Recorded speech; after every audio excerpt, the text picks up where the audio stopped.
Tous ces examens sont très importants puisqu'ils vont nous permettre d'avoir un suivi complet et très poussé du bon état de santé de nos animaux. En effet, c'est ce qui explique pourquoi les animaux vivant en parc zoologique ont généralement une espérance de vie plus longue que dans la nature. Et je pense qu'on peut encore remercier nos deux otaries pour leur participation.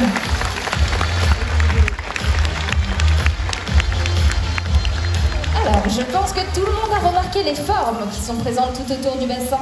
Quentin, est-ce que tu peux expliquer leur utilité? Elles nous servent à stimuler mentalement nos animaux. En effet, nous leur avons appris à reconnaître une forme parmi les autres et à la retrouver tout autour du bassin. Alors cet après-midi, on va commencer par Nell. Et la forme de Nell et Maïlis, c'est... C'est l'étoile. Allez, c'est parti!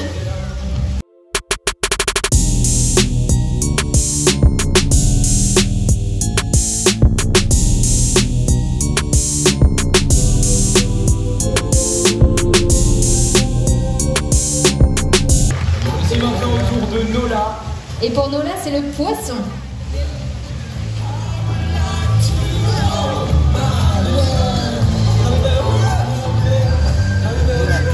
C'est parfait, félicitations à nos deux otaries. Nous allons à présent aborder un sujet qui nous tient particulièrement à cœur à Beauval, la protection de l'environnement. Comme vous le savez, à l'heure actuelle, de nombreuses menaces pèsent sur notre planète. La surpêche est un problème majeur pour tous les mammifères marins qui ont de plus en plus de mal à trouver leur nourriture. La pollution est également un autre danger. En effet, ces masques que nous devons porter tous les jours sont une véritable catastrophe écologique. On en retrouve partout dans la nature. Alors ayons tous à l'idée que n'importe quel déchet laissé à même le sol finira très probablement sa course au milieu des océans. Effectivement, à cause de notre consommation excessive de plastique, les déchets s'accumulent et représentent aujourd'hui une surface équivalente à 29 fois celle de la France au milieu des océans. Les otaries ou d'autres animaux marins peuvent confondre ces déchets avec leur proie, les ingérer et en mourir. Mais pour éviter tous ces accidents, il existe un geste très simple que tout le monde connaît et c'est Nell qui va tout de suite nous rappeler l'exemple à suivre.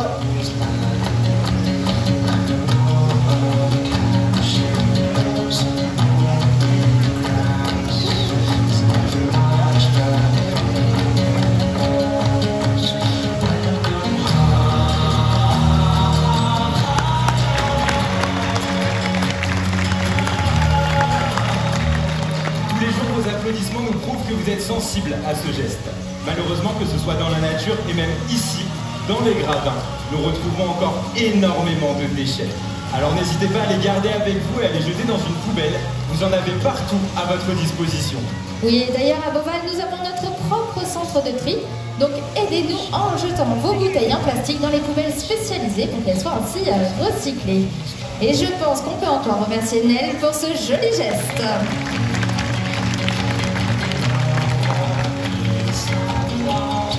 Je ne sais pas si tout le monde a remarqué, mais pendant ce temps-là, les formes dont nous parlions tout à l'heure ont été mélangées. Oui, vous imaginez bien que si elles étaient toujours à la même place, ce serait beaucoup trop facile. Donc pour stimuler nos lions de mer, eh bien on les change d'emplacement plusieurs fois par jour. On va tout de suite redemander à Nola et à Nell de trouver leur forme. Mais avant, petite question pour vous. Est-ce que vous vous souvenez de la forme de Nell? L'étoile, c'est ça, et celle de Nola? Bravo, vous avez bien écouté. Allez les filles, on compte sur vous. Et c'est parfait pour Nell.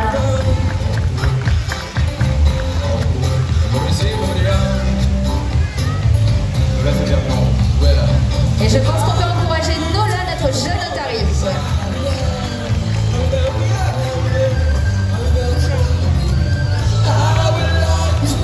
Alors il y a eu un loupé pour Nola.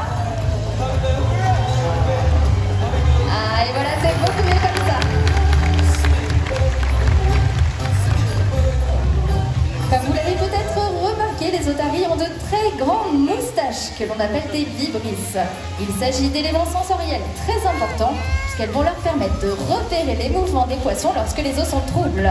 Elles leur permettent également d'analyser leur environnement ou bien... Eh bien, vous pouvez apercevoir que ces vibrisses se redressent directement vers celle-ci afin de capter des informations très précises sur sa position. Afin que ce soit plus visuel pour vous, nous lui avons appris à la maintenir en parfait équilibre.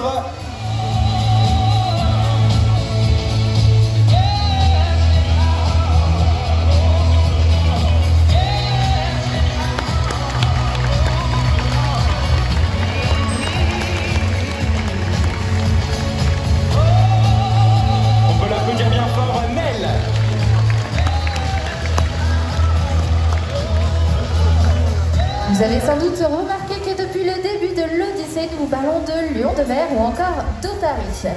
Néanmoins, ces animaux sont aussi très souvent confondus avec d'autres. Alors, est-ce que vous voyez de qui je parle dans le public? Et oui, c'est bel et bien le phoque. Pourtant, il existe des moyens pour pouvoir différencier ces deux animaux. Et la première est la manière dont ils se déplacent dans l'eau. Effectivement, nos otaries utilisent leurs nageoires avant de se propulser dans l'eau. A l'inverse, lui, le phoque va utiliser ses nageoires arrière. Et rassurez-vous, il existe d'autres différences. Alors Quentin, est-ce que tu peux nous les montrer? La deuxième est toujours liée au déplacement, mais cette fois-ci sur le sol. En effet, les nageoires avant de nos lions de mer sont très grandes et très puissantes. Cela va leur permettre de se déplacer très facilement à 4 pattes ou à 4 nageoires, c'est comme vous préférez. Elles atteignent même des vitesses de 25 km/h. Et oui, le phoque, lui, possède de toutes petites nageoires avant, ce qui ne va pas lui permettre de soulever le poids de son corps pour se déplacer. Et regardez bien, puisque Nel et Nola vont tout de suite vous faire une imitation du phoque.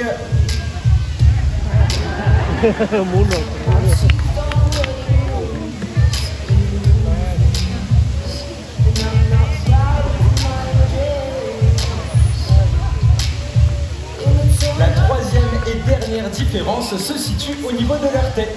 Regardez bien de chaque côté et vous pourrez apercevoir de petites oreilles. Ce sont des papillons externes. Ils sont bien visibles à l'œil nu. Le phoque, lui, ne va posséder qu'un conduit de chaque côté de la tête. Il est donc absolument impossible de distinguer des oreilles chez le phoque. Eh bien, c'est un petit peu plus clair. Donc, nous venons d'évoquer des différences entre ces deux animaux, mais il existe aussi de nombreux points communs, et notamment le fait que ces animaux possèdent du poil. Alors, c'est vrai qu'il n'est pas évident de l'apercevoir comme ça lorsqu'ils sont mouillés. On pourrait croire que leur peau est toute lisse.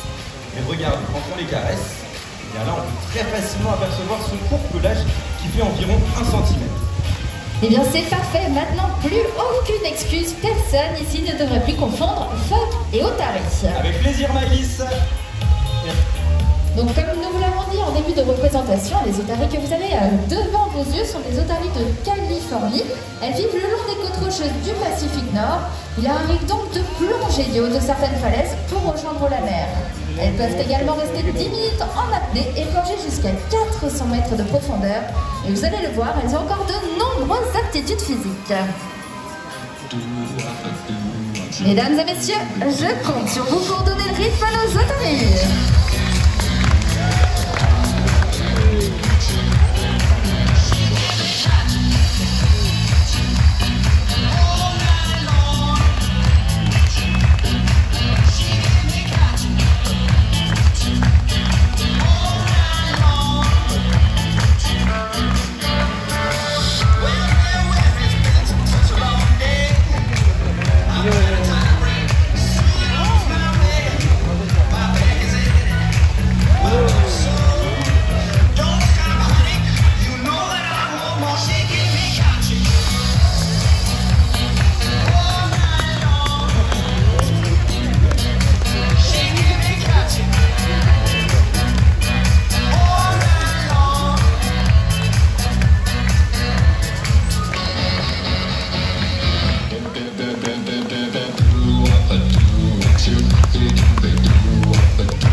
Les êtres aquatiques nous rappellent la beauté du monde animal. Nous pouvons ensemble les protéger.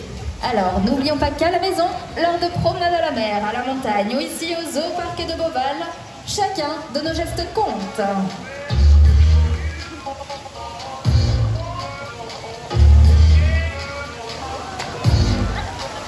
Et c'est ainsi que se termine l'Odyssée des lions de mer. Nous vous demandons de bien rester assis jusqu'à ce qu'un agent vous invite à vous lever pour vous orienter vers le bas de l'amphithéâtre. Toute l'équipe vous souhaite une excellente visite au zoo parc de Beauval. Un grand merci à Paco, Grace, Nola et Nel pour leur participation. Merci à tous, bon après-midi et à bientôt.